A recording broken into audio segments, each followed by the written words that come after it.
Lauro korkari, lauro yurmendari. Lauro buru tadine le before.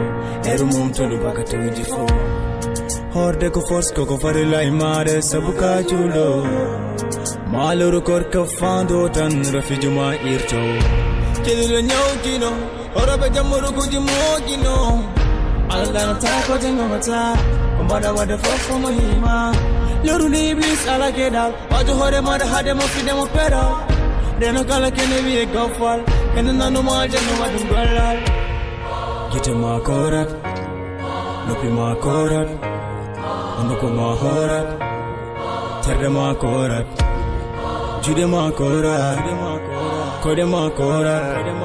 amgal ma horat, anfof ma horat.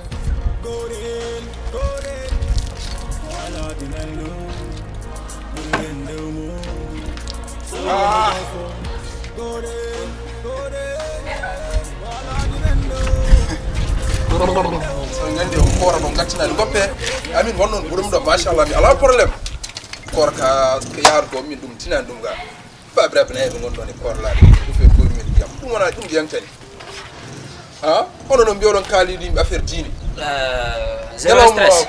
koloron ko dini jam walone teppeji mon zero stress hedum said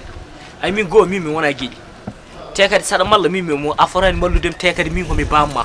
ko wona dum ko an ari selli ari wi kes haydara wonday ko hamma hoore min tey mo hoore awawa kamba yow neddo ne selli ene wi kes haydara wonday ko wara tango babba min de bele wala ko kam yo bona ko kam tampi ko do teppelu kam babba tan neddo bawdo hoorde hoorani ko babba jazgam diwona do babrat poddo no mane horan jeppu jam du ko an kam hersata babiraado mawdo kam ene jodi an hoora aneni an cuulengirala ronki hoorata mbawda en an Allah ne seedi wallahi e mungu Allah wallah sinu bi jibin ma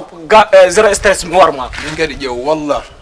ber nyaagi dañi babrat ko wona ko maano adanyata mi soxlayni adanyata mi soxlayni